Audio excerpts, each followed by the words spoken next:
Assalamualaikum warahmatullahi wabarakatuh. Bismillahirrahmanirrahim. Alhamdulillahi rabbil alamin wa bihi nasta'in ala umurid dunya waddin.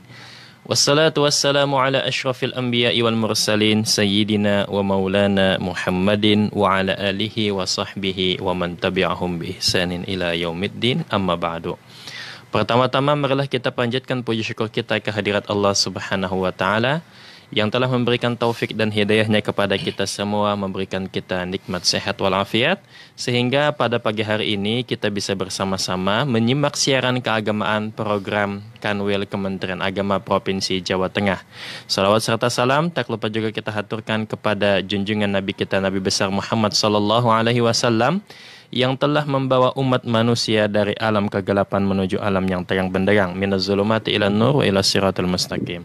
Kaum muslim dimanapun Anda berada, saya Hilal akan menemani Anda hingga 1 jam ke depan dalam acara Cahaya Kolbu Radio Dais 107,9 FM.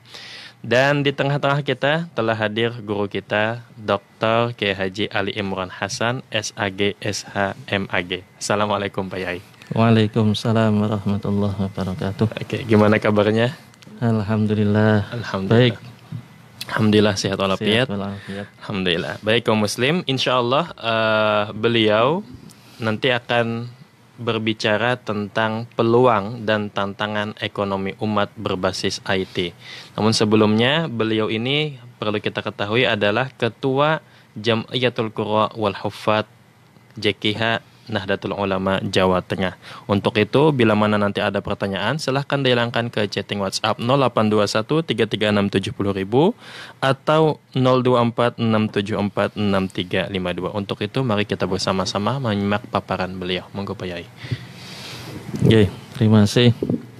Assalamualaikum warahmatullahi wabarakatuh. Waalaikumsalam warahmatullahi wabarakatuh. Para pendengar Radio Dais rahimakumullah, serta sahabat-sahabat yang live di Facebook atau di media sosial yang lainnya. Jadi pada pagi hari ini kita akan mendiskusikan tentang peluang dan tantangan ekonomi umat berbasis IT. Nah, pertanyaannya, mengapa ekonomi? Mengapa ekonomi? Ternyata Islam itu tidak hanya ngopeni, tidak hanya mengurus tentang urusan ibadah mahdoh saja. Ya, mungkin selama ini di tempat-tempat pengajian kita sering mendengar ketika ngaji itu ya bicara tentang toharah, tentang sholat, tentang puasa, tentang zakat, tentang haji, yang biasa kita istilahkan dengan apa? Dengan ibadah mahdoh, ya, ibadah murni. Islam tidak hanya seperti itu, ya. Islam juga menikupi urusan-urusan ibadah ghairu mahdoh, ya, atau ibadah sosial. Bahkan ekonomi ini juga memegang peran yang sangat penting, ya, ekonomi. Seseorang yang ekonominya murat-marit, ya, mohon maaf, ekonominya pas-pasan, bahkan sampai untuk membeli makanan saja sampai tidak ada, itu sangat mengkhawatirkan. Bahkan Rasulullah menyampaikan kadal fakru ayyakuna kufro. Jadi orang-orang yang fakir, orang-orang yang secara ekonomi itu sangat lemah, itu sangat-sangat atau hampir-hampir terjerumus ke dalam kekufuran. Itu artinya apa? Kemiskinan itu identik dengan kekufuran. Oleh karena itu tugas kita semua adalah bagaimana kita ini bisa membangkitkan, membangun ekonomi umat, ya, sehebat-hebatnya lah, semaksimal mungkin agar bisa mengcover berbagai kebutuhan umat dan bisa untuk mengembangkan agar Islam ini semakin jaya, ya, agar Islam ini semakin kuat di dunia ini. Nah, jadi ekonomi itu sangat penting. Ya, selanjutnya, ya, tadi kita dengar bersama kadal fakru ayyakuna kufro. Jadi kekufuran itu sangat mengkhawatirkan. Ya, dan penyebabnya salah satunya adalah krisis ekonomi umat. Ya, para pendengar yang saya hormati. Nah, kemudian saat ini adalah dunia serba digital, ya. Ya, informasi teknologi berkembang luar biasa. Ya. Kalau kita ini tidak bisa memanfaatkan teknologi, ya, untuk kemaslahatan kehidupan kita dari berbagai macam aspek, maka teknologi itu sendiri nanti yang akan menggilas kehidupan kita. Jadi kalau kita tidak bisa memanfaatkan IT dengan sebaik-baiknya, ya, kita tidak bisa memanfaatkan IT dengan sebaik-baiknya untuk bisa mengambil kemaslahatannya, nanti yang terjadi sebaliknya, kita ini akan tergilas oleh IT dan kita menjadi korban atas perkembangan IT. Begitu juga dalam aspek ekonomi. Ya. Kalau kita ini hanya melihat IT itu sebuah peralatan, kita melihat IT itu sebuah teknologi, kita tiap hari main WA, kita tiap hari main Facebook, main Twitteran, ya, main YouTube, apalagi Instagram, buka berita-berita saja. Yang terjadi apa? Kita ini kesedot pulsanya. Yeah. Pulsanya habis, uang kita untuk beli pulsa juga tidak sedikit, ya? Dan kita ketinggalan dari aspek-aspek yang lain. Artinya apa?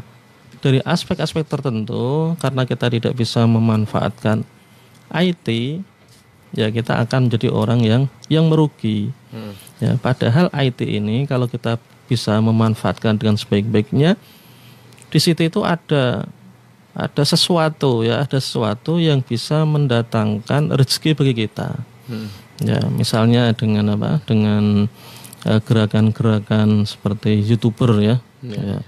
Kemarin saya membaca di media online seorang anak lulusan SMA, ya, ketika dia itu, ya kalau dilihat dari aspek pekerjaan formal mungkin hanya seorang pengangguran, kerja di kantor mana nggak punya kantor, tapi dia itu menjadi YouTuber, 1 bulan penghasilnya bisa lebih dari 200 juta. Nah, 200 juta itu penghasilan saya sebagai dosen 1 tahun mungkin. Dia hanya satu bulan. Itu contoh kecil. Ya, juga di aspek-aspek yang lain. Ya, IT ini juga bisa digunakan sebagai sarana untuk apa? Untuk media promosi. Ya, sekedar contoh misal. Kalau saya ini hanya melihat-lihat di Instagram, ya, kemudian saya hanya melihat saja, saya dapatnya hanya informasi saja. Tetapi teman saya ini memposting, dia itu memposting sebuah tanaman di dalam pot, ya, tanaman yang kerdil itu apa namanya? Bonsai. Coba pohon kelapa yang bonsai itu bisa laku 450.000. Dia hanya memfoto, memposting, kemudian ditawarkan, nah terjadi tawar-menawar, bisa laku 450.000. Saya tanya, lu kamu kok bisa jual 450.000 itu? Lah, ya pinter-pinternya dia itu mempromosikan produknya melalui teknologi IT. Kamu belinya berapa? Dia belinya 150.000. Dia jual sampai 400-an. Untungnya berapa? Untungnya 250.000. Coba kalau 1 hari laku 1 saja, sudah berapa? Apalagi kalau lakunya lebih dari 1. Bagaimana Pak kalau ternyata nggak laku-laku Pak dalam waktu 1 minggu misalnya? Apakah dia itu rugi? Nggak rugi. Dia tuh posting barang itu belum miliknya dia. Ya, itu barang teman satu kantor. Sementara teman satu kantor yang membuat itu, yang mendesain, yang memproduksi itu tidak bisa menggunakan IT. Ini contoh. Ternyata IT ini bisa mendatangkan keuntungan yang luar biasa, ya, dari aspek ekonomi. Kalau kita ini bisa menggunakan dengan sebaik-baiknya, ya. Itu, ya, para pendengar yang saya hormati. Tetapi, ya, meskipun IT ini mempunyai nilai maslahat yang luar biasa, ya, karena ini kita bicara tentang ekonomi umat, ya, atau ekonomi syariah, ya, ekonomi Islam. Tentunya tidak serta-merta proses kegiatan ekonomi ya dari hulu sampai hilir itu bebas nilai, nggak bisa. Ya justru di dalam ekonomi syariah atau ekonomi Islam ini ya, semua aktivitasnya itu harus syarat dengan nilai. Ya nilai-nilai ketuhanan ya, nilai-nilai ketuhanan itu artinya apa? Semua aktivitas kita ini akan dipertanggungjawabkan di hadapan Allah Subhanahu wa taala. Tidak bisa ya, tidak bebas nilai. Ya, karena ini adalah ekonomi syariah. Jadi ada responsibility, ada pertanggungjawaban ya, baik pertanggungjawaban sosial ya ketika aktivitas berinteraksi di dunia ini maupun pertanggungjawaban atau responsibility yang sifatnya transendental. Jadi kita bertanggung jawab kepada Allah dan juga mempertanggungjawabkan kepada kepada klien kita. Ya. Kalau dengan klien sangat jelas ya ukurannya. Ya kalau di dalam ya, kita belajar fikih muamalah ya, orang yang bertransaksi di dalam online ya, di dunia IT itu kan lebih banyak ke aspek as-salam. Ya as-salam itu model kayak jual beli pesan. Ya kan tidak ini barangnya gitu. Terus setelah lihat cocok ini uangnya kan enggak. Ya hampir semuanya itu as-salam ya, salam ya. Jadi sin lam mim ya, salam. Jadi akad pesan. Padahal di dalam akad pesan ini informasi, indikator ya, instrumen apapun terhadap produk ini harus tersampaikan secara jelas, betul, tidak ada yang ditutup-tutupi. Nah, terkadang ya di dalam marketingnya itu sering kita hanya ini peci hitam ini terus difoto. Mungkin hanya tingginya berapa, ya, kemudian ukuran kepala mungkin 8, tinggi berapa. Tapi bagaimana jenis bludrunya? Bludru mungkin itu klasifikasinya bisa nomor 1, 2 sampai 9 mungkin. Kalau yang nomor 1 mungkin 1 meternya harganya 200.000. Yang nomor 9 bisa sekian juta. Ya, kalau kita ini memposting ya marketing promosi di media sosial ya, kita tidak menjelaskan dari berbagai macam aspek tadi. Kemudian orang yang mau beli itu melihat dan membayangkan itu adalah yang KW-nya itu KW yang ori yang nomor 9 misalnya. Begitu barang datang apa yang terjadi? Kecelek, kecewa. Ya. Padahal ya ekonomi Islam dalam bisnis Islam itu aspek yang sangat penting itu adalah antarodin. Betul. Ya, antarodin itu antara penjual dan pembeli setelah menerima barang, setelah transaksi, setelah pembayaran, di antara kedua pihak itu bisa tersenyum lega. Gampangnya ngomong kayak gitu. Kira-kira kalau tadi ini patches ini diposting, kemudian dijual harganya berapa? 200.000. Seret. Ya, sampai ke tempatnya Ali Imron 200.000. Loh kok koyok ngene? Kira-kira pembelinya nesu ora? Nesu.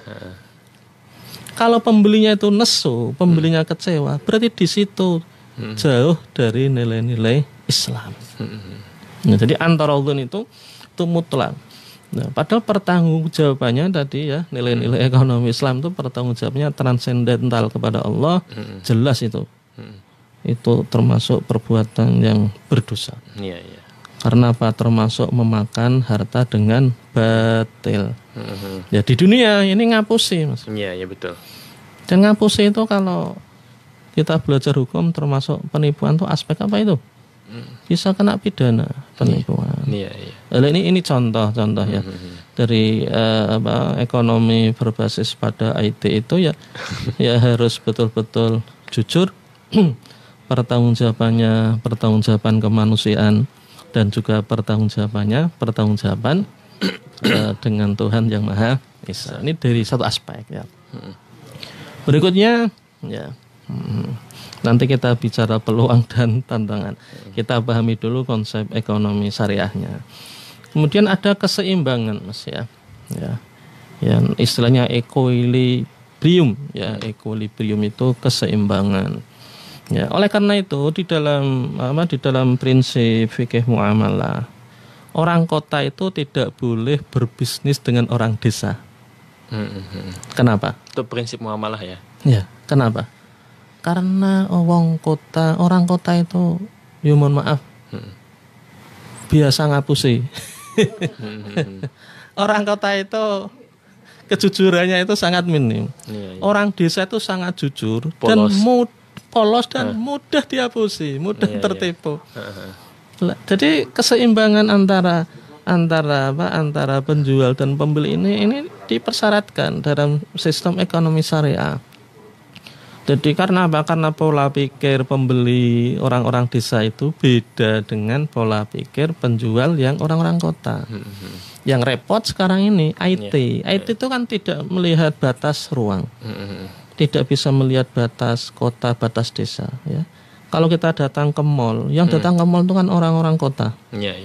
Kalaupun orang desa datang ke mall itu mau beli bingung, takut. Iya. Kemahalan.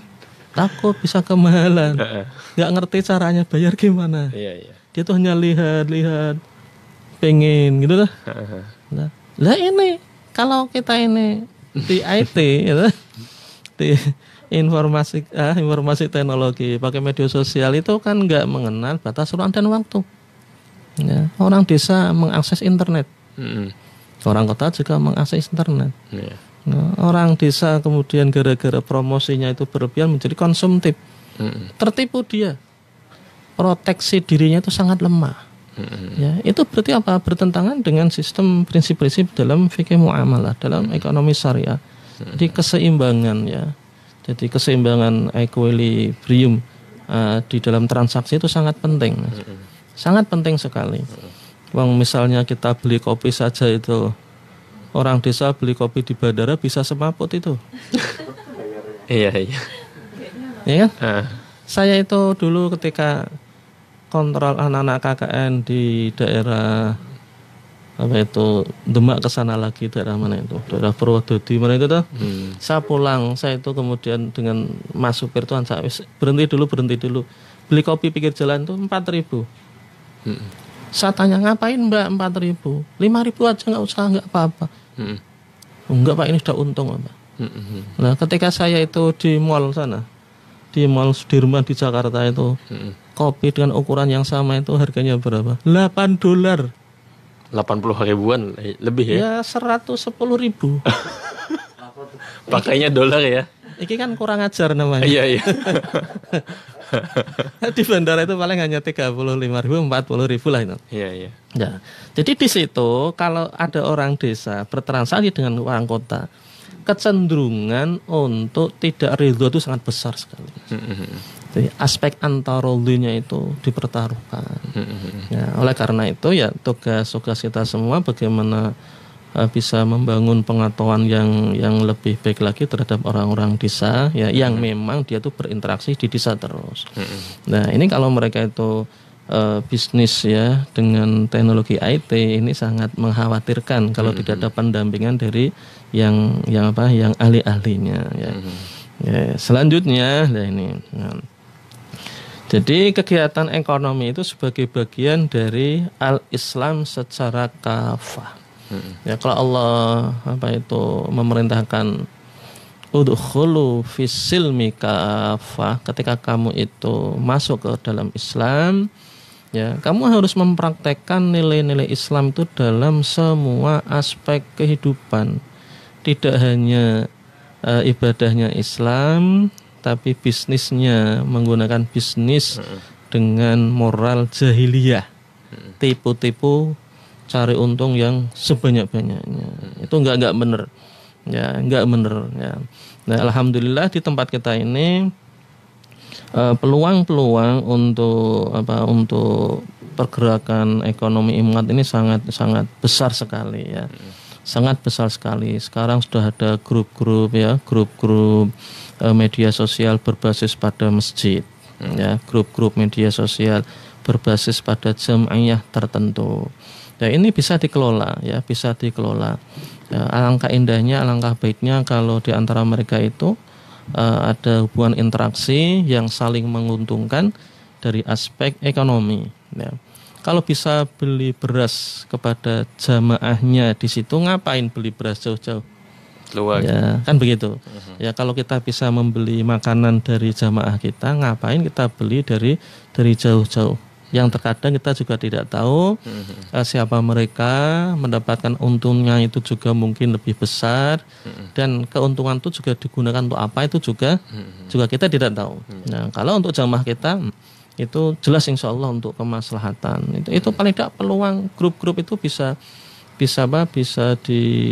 digerakkan, bisa dimanfaatkan ya. Juga termasuk peluang di dalam ekonomi umat ini adalah tingkat pengetahuan kaum milenial ya, kaum muda. Jadi kaum muda itu lebih pintar dari aspek IT-nya. Ya, ya. Saya itu kalau HP saya itu ada masalah, saya nggak bisa apa-apa. Paling anak saya panggil, tolong ini gitu. Tolong, nggak apa. Akhirnya anak saya bisa membaca, wah ini internet banking bapak ini, ya itu TK ya, berarti wah, akhirnya tahu bisa. Tapi kalangan milenial ini merupakan peluang yang cukup strategis. Yang tua-tua mungkin sudah agak tertinggal ya. Kemampuannya dari aspek IT-nya. Yang tua mensupport, yang muda yang tampil. Kita gerakkan ya. Yang muda-muda ini kita gerakkan. Apalagi bonus demografi ya. Bonus demografi ini kalau tidak kita manfaatkan dengan sebaik-baiknya, justru akan merusak kita sendiri. Ya, kita arahkan ke aspek ekonomi ya, aspek ekonomi, bagaimana pergerakan ekonomi. Mumpung masih kecil-kecil perlu kita latih. Ya, kita latih hal yang kecil-kecil. Ya, misalnya di remaja masjid ini MAJT ini di Risma, di situ ada koperasi ya. Koperasinya tidak hanya di ruangan seperti ini, tapi didesain di media sosial, ya, sehingga saya yang rumahnya magang bisa mengakses. Oh, saya butuh peci. Oh, saya butuh jam tangan. Oh, saya butuh sabuk. Karena market ya, pasar ini dikelola oleh koperasi berbasis pada remaja masjid. Saya itu yakin. Jadi keyakinan ya, kepercayaan ya dari konsumen ini merupakan peluang yang luar biasa. Peluang yang luar biasa. Ya, daripada saya beli dari media online yang tidak jelas, ora ceto siapa mereka, bahkan mungkin kantornya di mana nggak tahu. Tapi kalau yang jualan itu adalah media online, itu adalah koperasi remaja, Masjid Agung, MAJT, saya langsung percaya. Nah, kepercayaan ini peluang yang luar biasa, jangan disia-siakan. Kemudian saya beli peci, ternyata peci yang saya terima itu tidak sesuai dengan yang ada dalam benak saya. Lah ini membuka terjadinya kontraproduktif. Akhirnya saya nggak percaya. Nah, ini tantangan ya. Akhirnya apa?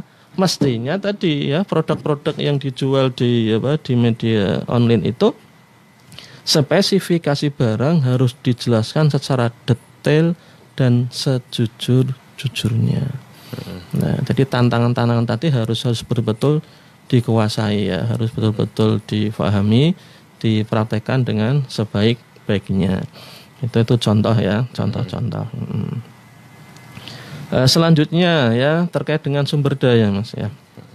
Ya, tadi kalau kelebihan SDM dalam arti personnya itu banyak sekali kalangan muda, itu kan peluang. Ya, kemudian tantangannya apa? Tantangannya tidak semua person itu menguasai IT. Tantangannya itu tidak semua personal itu menguasai IT. Berarti apa? Perlu ada gerakan-gerakan peningkatan kompetensi diri bagi para kaum milenial. Ya, kita ini sangat menganjurkan kalau mereka itu berbasis pada masjid, berbasis pada jamiah, ormas keagamaan tertentu, gitu. Binaan-binaan dari perguruan tinggi keagamaan. Ya. Karena apa? Karena nilai kepercayaan para konsumen, para pembeli itu akan menjadi sebuah peluang yang luar biasa. Nah, di situ ya. Selanjutnya ya, hal-hal yang terkait dengan kebangkitan ekonomi Islam di era globalisasi ini adalah tentang arti pentingnya kemandirian umat. Ya, sementara ini kemandirian umat itu masih ya dipertaruhkan ya. Apakah umat kita mandiri? Ya, coba dari bangun tidur terus mandi, jangan lupa gosok gigi. Itu peralatan itu yang memproduksi siapa? Kita dapatnya dari mana? Belinya di mana? Setiap transaksi pasti ada keuntungannya. Siapa yang menikmati? Kemandirian umat. Ya, dari aspek penyediaan barang-barang kebutuhan. Setelah itu selesai masak. Ya, masak kalau menggunakan kayu bakarnya itu diambil dari kebun sendiri, oke lah mandiri. Sekarang apa ada di tetangga kita yang masak menggunakan kayu bakar? Enggak ada. Pakainya gas LPG, pakainya listrik. Itu produk-produk barang-barang itu siapa yang memproduksi? Umat kita itu menjadi kemandiriannya itu bisa tinggal sekian persen, sangat kecil. Ya, kalau kemandirian umat ini dibelenggu, ya, maka umat ini menjadi masyarakat yang terjajah dan tidak merdeka. Ya, suatu saat nanti akan dikendalikan ya oleh kekuatan yang mencukupi kebutuhan umat tadi. Nah, harapan kita untuk ekonomi umat ini bisa bergerak dan mereka bisa mengandalkan SDM yang dimiliki sehingga kemandirian ini menjadi sesuatu hal yang mutlak untuk dipenuhi ya. Nah, caranya bagaimana? Ya harus bisa mengubah mindset mereka. Ya, tata pikir ya kaum milenial ya, dengan tentunya dengan melihat aspek-aspek kemampuan yang dimiliki. Ya, kalau tidak mampu ya untuk sementara masih menggunakan produk jasa teman-teman dalam tanda petik non muslim begitu. Dan nanti secara bertahap kita harus mampu menyediakan barang-barang yang diproduksi sendiri ya. Ya, termasuk peluang. Di tempat kita ini ada yang namanya Dewan Syariah Nasional. Ya, DSN. Ya, DSN itu kan salah satu lembaga yang ada di Majelis Ulama Indonesia. Ini sebuah peluang. Ya, paling tidak DSN MUI ini menerbitkan berbagai macam regulasi yang memberikan pencerahan kepada umat. Ini yang betul, ini yang tidak betul, ini yang wajib, ini yang makro, semuanya jelas di situ. Ya, sehingga berbagai macam transaksi, proses, sistem ekonomi umat ketika berbasis IT ini, produk-produk dari DSN, ya, fatwa MUI itu bisa menjadi sebuah nilai moral untuk membungkus semua aktivitas gerakan ekonomi umat yang berbasis pada IT. Gitu. Ya, selanjutnya, nah, di dalam pergerakan sistem ekonomi umat ya, yaitu ada dimensi akidah ya dan ada dimensi ta'abudi ya. Nah, dimensi akidah itu apa? Nah, ini harus diluruskan ya. Ya, dimensi akidah itu kita harus memposisikan semua harta yang kita miliki ini sebenarnya itu bukan harta kita. Apapun yang kita miliki itu sebenarnya hakikatnya bukan milik kita. Itu adalah milik Allah Subhanahu wa ta'ala. Dititipkan kepada kita. Atau itu adalah miliknya orang lain, dititipkan kepada kita untuk diserahkan kepada orang lain. Ya. Contohnya kalau saya ini mempunyai penghasilan taruhlah 1 juta, maka yang 2,5% itu kan bukan milik saya.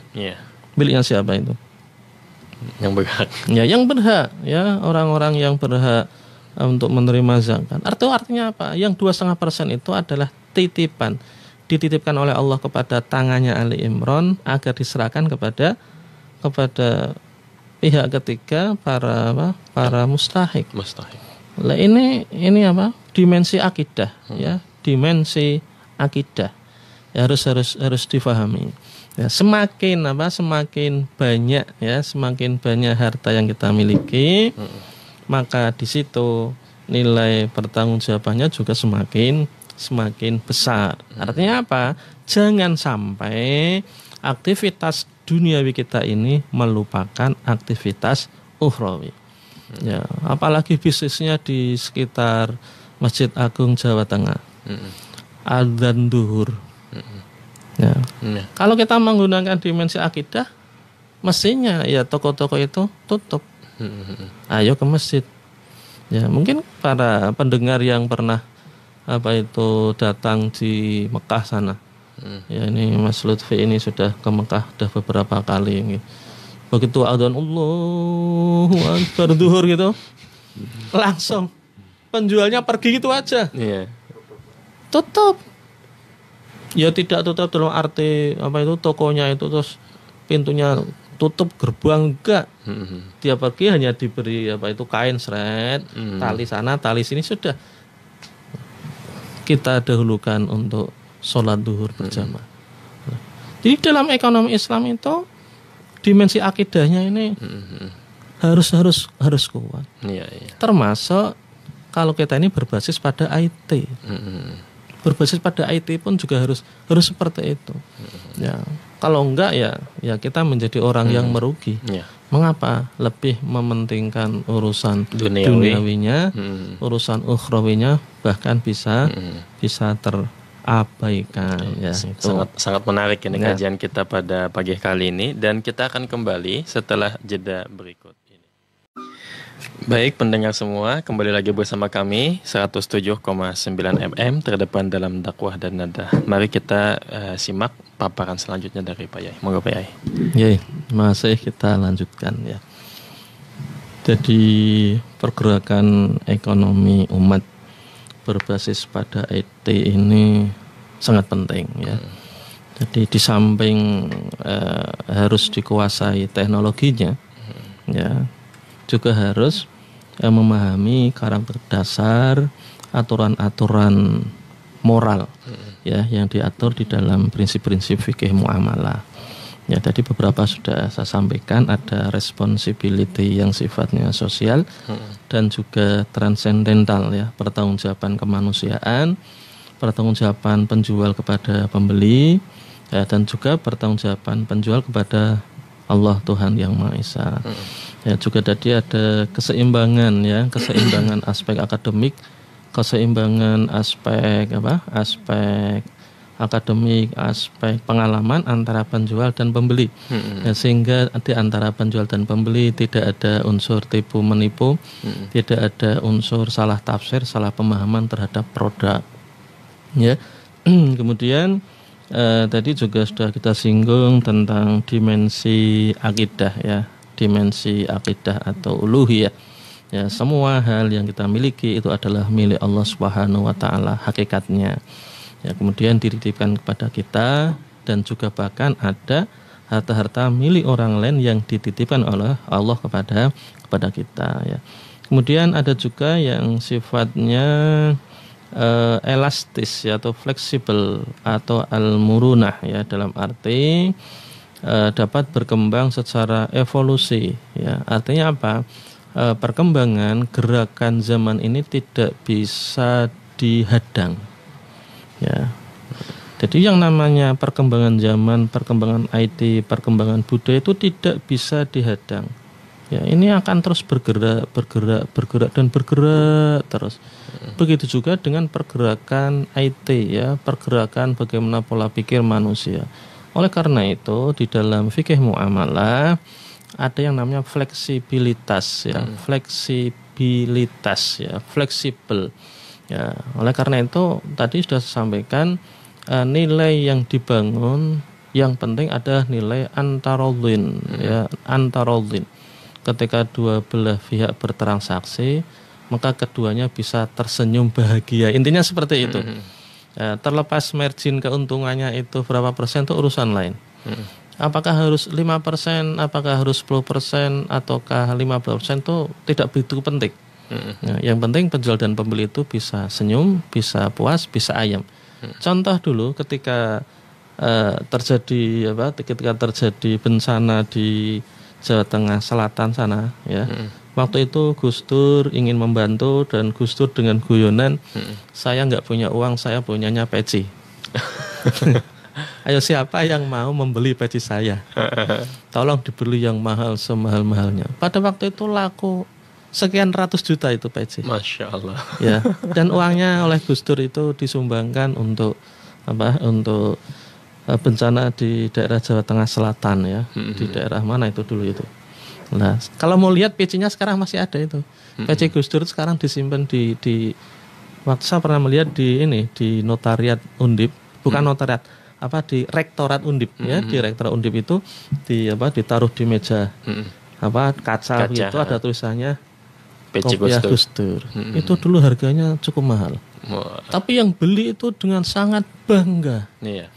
Ya, kalau pecinya Ali Imron ini saya lelang laku berapa? 200 ya. Ini laku mungkin 20.000 rupiah. Yang membeli peci ya, atau mungkin saya menjual peci yang masih baru, saya jual 150.000. Ya, yang merek-merek seperti ini ya, saya nggak nyebut mereknya. Ini kalau beli di pertokoan itu harganya paling sekitar 110. Tapi ada orang itu jual karena saya itu butuh berapa Pak ini? 150.000. Selisihnya sampai 40.000. Saya sebagai pembeli kan gerundel. Iya.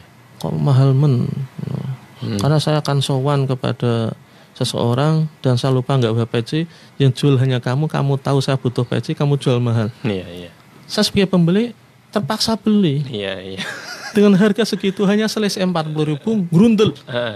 Ini jauh, ini pelanggaran dari prinsip-prinsip norma ekonomi Islam. Iya. Nah, jadi margin keuntungan ini relatif ya, relatif. Yang penting antara penjual dan pembeli sama-sama bisa tersenyum, ya sama-sama bisa menikmati ya. Nah, ini terkait dengan prinsip-prinsip ta'abudi ya. Ta'abudi itu semua aktivitas kita ini bernilai ibadah. Ya. Ada orang beli, saya melayani orang, itu ibadah. Loh, berarti yang dapat pahala hanya penjualnya Pak? Tidak, kamu pembeli, kamu bisa ibadah. Loh kok bisa Pak? Loh kamu itu kan beli. Kamu beli apa? Beli beras. Berapa itu? 1 liter harganya berapa? 16.000. Itu yang jual dapat untung nggak? Dapat. Untungnya berapa? Untungnya 500 rupiah. Uang 500 itu oleh penjual itu kan digunakan untuk menghidupi keluarganya. Nah, terjadi perputaran di sini, ya, perputaran ekonomi, dan itu adalah ta'abudi, bernilai ibadah dengan catatan yang menjual itu ya ikhlas, yang membeli juga ikhlas, itu jadi bernilai ya, ibadah, dan ya. transaksinya itu adalah antarolin, mendapatkan keberkahan di situ. Nah, ini prinsip-prinsip ta'abudi yang terkadang kita ini melupakan. Yang penting untuk untung. Iya. Nah, yang jual, yang beli, yang penting saya dapat barang. Enggak taunya ya, kalau di dalam prinsip-prinsip ekonomi Islam itu harus ada karakter, namanya karakter ta'abudi. Ya, ada pertanyaan belum? Oke, ada pertanyaan ini dari pendengar kita yang ada di Facebook. Assalamualaikum warahmatullahi wabarakatuh. Selamat pagi Mas Hilal dan Kiai. Mama Mia izin bertanya. Saya berjualan online. Terkadang saya hanya mempromosikan dari teman. Bilangnya bagus. Ternyata saya sampaikan ke konsumen saya barang kurang bagus. Kalau seperti itu bagaimana ya? Selanjutnya, saya sih jadi jerak untuk menawarkan lagi. Apakah saya juga berdosa? Syukran. Jadi reseller seperti itu mungkin. Lah ini ya, di dalam fikih muamalah kalau kita ini ngaji ya, belajar di sana itu kan ada yang namanya di fikih muamalah ada al-bai ya, ada as-salam, ada dain, ya ada macam-macam ya. Lah ini masuk kategori jual beli online itu karena antara penjual dan pembeli tidak ketemu. Penjual juga tidak bisa menawarkan barang secara langsung, kemudian pembeli tidak bisa milah-milih, tidak ada khiyar di situ, ya, tidak ada khiyar majlis.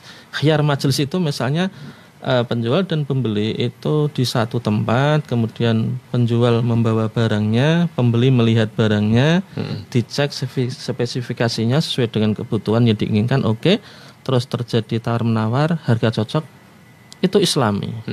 Ya. Nanti kalau ternyata pulang ada cacat dikembalikan, itu Islami. Ya, karena di situ ada cacat ya, ada namanya khiyar syarat, khiyar aib. Ya, khiyar majlis ya. Kalau khiyar aib itu kalau ada cacat ya dikembalikan utuh. Kalau khiyar syarat apabila yang ditawarkan tadi ternyata tidak sesuai ya dikembalikan. Nah, bagaimana dengan di online ya, di online. Tadi saya sampaikan jual beli online, penjual harus menginformasikan secara detail spesifikasi barang. Ya, misalnya tadi itu yang dijual apa barangnya misalnya? Baju misal. Baju. Nah, kalau baju satu kan warna. Warna bisa dilihat di dalam foto kamera ya. Warna ya, kecerahan ya, kemudian penampilan warna itu beda antara hasil bidikan kamera dengan editan. Dengan kenyataan. Iya, betul. Ya, kalau di kamera kan nampak wah hebat ini, bagus ya. Setelah barangnya lihat, kok koyo ngene. Lah, kok koyo ngene. Jadi warnanya harus disebutkan ya, kemudian ukurannya harus disebutkan. Kemudian kain, jenis kainnya itu kain apa? Ya, kalau jenis kain tertentu itu ada klasifikasi 1 2 3 4 5, klasifikasinya juga harus disebutkan. Ya. Sehingga apa nanti pembeli itu nggak akan kecewa. Lah saya ini reseller Pak, ya saya tuh ngambil barang dari sana, saya tawarkan di media sosial saya, kemudian ada orang beli dikomplain. Kalau dikomplain ini berlaku ketentuan khiyar syarat. Ya, kalau komplainnya itu ternyata tidak sesuai dengan spesifikasi. Tapi kalau barangnya itu cacat, maka berlaku ketentuan khiyar aibi. Ya, karena cacat harus dikembalikan dan uangnya kembalikan utuh. Kalau tidak dikembalikan utuh, maka transaksinya itu adalah masuk kategori transaksi batil. Kalau batil berarti uang hasil transaksi itu hukumnya haram. Usahakan untung Pak, untung karepmu terserah kamu, tapi itu haram. Harus kamu kembalikan uangnya. Ya, karena apa? Karena satu ada cacat, dua mungkin saja identifikasi klasifikasi barang tadi tidak sesuai dengan kenyataannya. Nah, ini prinsip Islam. Jadi ini tantangan kita. Bagaimana warga kita ya yang berbisnis di dunia online ini bisa menawarkan spesifikasi barang secara detail. Ya, jangan asal untung gitu. Ya, jangan asal untung. Dan perlu dicatat, spesifikasi barang yang disebutkan itu dimengerti, difahami oleh pembeli. Dan pembeli ketika akan bertransaksi harus memahami spesifikasi barang. Kalau ternyata barangnya itu datang tidak sesuai dengan spesifikasi, maka berlaku khiyar syarat. Barangnya bisa dikembalikan dan uangnya diminta kembali. Ya, kalau sudah sesuai dengan spesifikasi barang, ternyata barang sampai bajunya itu robek. Ya, maka dikembalikan. Itu berlaku khiyar aibi. Kalau semisal durian itu ternyata duriannya jelek, lalu sudah kita makan juga gitu kan. Nah itu apakah harganya kita minta potongkan atau gimana gitu? Kalau berupa barang konsumsi, nah, saya itu beberapa kali itu gimana ya? Bahasa Jawanya kapusan. Oleh karena itu ya, di dalam fikih muamalah ya, normatifnya itu jual beli pemesanan barang yang barangnya ini bisa dikonsumsi dengan diolah menggunakan api itu kan nggak boleh, Mas. Ya, itu normatif zaman kuno. Aturannya pokoknya pesan barang konsumsi atau barang olahan lah yang proses produksinya ini menggunakan api itu tidak diperbolehkan. Mengapa?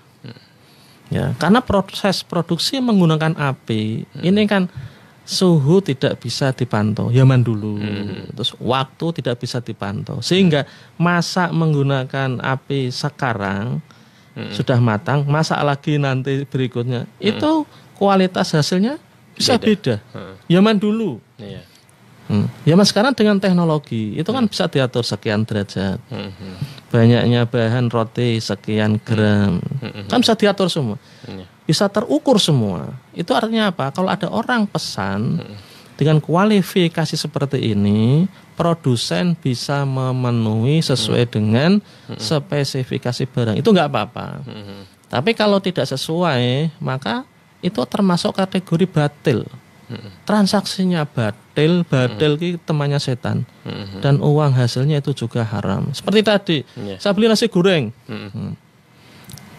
itu spesifikasinya kan nggak jelas, itu nggak boleh itu. Mestinya nasi goreng ya, kemudian satu porsi kalau satu porsi standar Semarang itu sekian ukurannya, itu kan kadang kita kok sedikit sekali nasinya. Harganya mahal. Kalau harga kan kita lihat ya, harga sudah ada 35.000. Kok sedikit sekali. Tulisannya nasi goreng apa itu babat. Babatnya hanya satu iris. Nah, ini gimana? Kalau terjadi seperti ini, masuk kategori ya transaksinya itu transaksi bai'ul gharar. Bai'ul gharar itu transaksi yang membuka peluang terjadinya perbedaan persepsi dan membuka peluang untuk terjadi komplain, membuka peluang untuk hilangnya antarodin.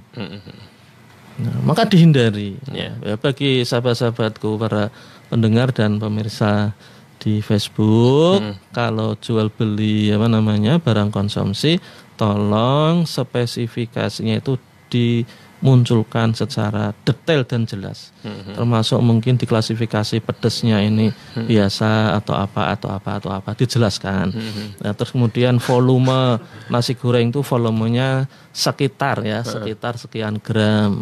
Nah, itu harus dijelaskan ya. Jangan sampai itu terjadi tipu daya ya, terjadi apus-apus.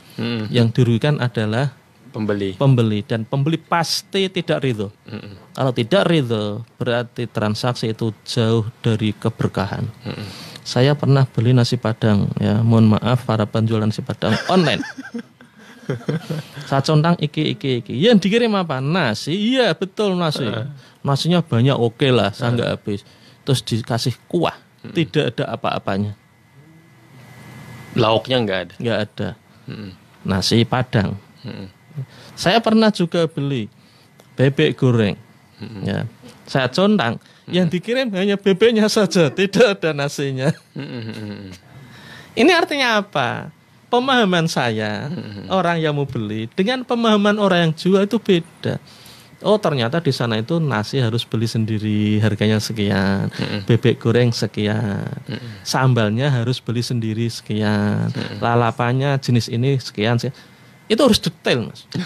Kalau hanya paket bebek goreng harganya 30.000, isinya adalah nasi kurang lebih satu porsi, mungkin kenyang untuk laki-laki dewasa gitu kan. Terus sudah ada lalapannya ini gitu. Itu harus detail. Kalau tidak detail, barang dikirim, lu kok kayak begini. Nah, ini pasti akan muncul ketidakridhoan. Grundel itulah salah satu transaksi yang dibenci oleh Islam. Tidak keberkah ya. Ya tidak berkah. Ya harus Pak, gimana Pak ini para pembeli saya yang online itu kok komplain. Ya suruh kembalikan aja barangnya. Kembalikan uangnya, kita kembalikan. Ya, biar ada keberkahan di situ. Nah, di situ kan ada, kalau kita beli nasi tadi ya. Beli nasi. Nah, kita itu komplainnya kan ke si pengantar, ojek pengantar gitu kan. Oh, enggak boleh.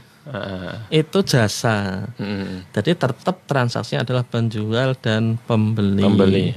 Itu hanya ngantar kok dikomplain, kasihan itu dia nggak tahu apa-apa. Nah, berarti kalau kita dituntut untuk mengembalikan barang, nah itu berarti kita bayar biaya tambahan gitu ya? Atau dibebankan kepada si penjual? Penjual yang? Ya, penjual harus bertanggung jawab penuh. Kecuali kalau spesifikasi barang sudah diterangkan secara detail detail. Nasi Padang isinya nasi ukurannya sekian dan hanya diberi kuah. Tidak ada lauknya. Iya. Kalaupun ada lauknya apa? Ayam. Ayam tuh ukurannya berapa? Ada loh ayam tuh ukurannya seperti uang koin 500 rupiah. Ada kan? Potongan. Ya kita bayangkan kan nasi Padang ya seperti di warung-warung itu. Iya. Ternyata enggak. Nah ini berarti di situ ada yang namanya al-gharar ya, bai'ul gharar. Ini banyak terjadi. Nah, ini tantangan ya, tantangan para pebisnis di online. Mari kita layani konsumen kita dengan sebaik-baiknya dengan penuh tanggung jawab tadi. Pertanggungjawabannya itu tidak hanya kemanusiaan manusia dengan manusia, tapi juga dengan Allah Subhanahu wa taala. Ini ada lagi pendengar. Ya, ada lagi pertanyaan dari pendengar Dais. Assalamualaikum warahmatullahi wabarakatuh. Pak Yai Ali Imran, Direct Tangklet. Adakah aturan untuk besaran kita mengambil untung dalam berdagang? Suwun. Wassalamualaikum. Waalaikumsalam. Nah, tadi sudah saya sampaikan di depan. Jadi margin keuntungan itu relatif. Ya, margin keuntungan itu relatif. Tetapi kita perlu menghitung biaya produksi. Ya, biaya produksi ya. Mulai apa? Mulai membeli barang mentah. Ya, kemudian kan contoh tadi misalkan nasi Padang. Ya, beras 1 liter itu harganya berapa? Beras tadi dengan klasifikasi A itu nanti bisa dimasak jadi nasi berapa piring. Oh, berarti nasi 1 piring itu nominalnya biaya produksi berasnya sekian. Terus dimasak, ya dimasak itu menggunakan listrik misalnya seperti itu. Itu energi yang dibutuhkan berapa rupiah dihitung semua. Akhirnya jatuhnya nasi satu porsi, piring ya, 1 porsi itu nasi saja itu jatuhnya misalnya 4.500. Ya, kita jual berapa? Coba setelah biaya produksi kita hitung semuanya, ya termasuk karyawan, semua kita hitung, nah kita ambil berapa ya? 10% misalnya. 10%. Kita ingat nanti kalau plus 10% dari total yang kita jual itu pajaknya berapa? Oh iya. Kan begitu, harus dihitung semua. Terus kemudian nanti zakatnya berapa? Kan sudah dihitung semua. Seret, akhirnya diputuskan harga sekian. Ketika diputuskan harganya 5.000, kita sudah untung ya. Dari aspek marketing. Bagaimana dengan kompetitor kita kanan kiri? Iya. Kalau kita jualnya 5.000 kanan kiri dengan spesifikasi barang yang sama kok jualnya 4.700, laku enggak? Yang terjadi hukum pasar.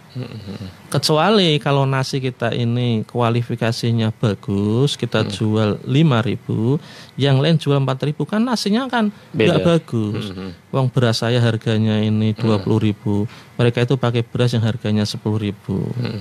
Nah, itu saling kait mengkait ya, saling kait mengkait. Yang jelas di dalam Islam tidak ada patokan margin berapa. Yang penting prinsip antarolin tadi. Ridho sama ridho ya. Kalau saya makan di restoran Padang tertentu, wah berasnya enak sekali, ternyata bumbunya enak sekali. Harganya berapa ini 1 porsi pas ayam goreng 1 30.000.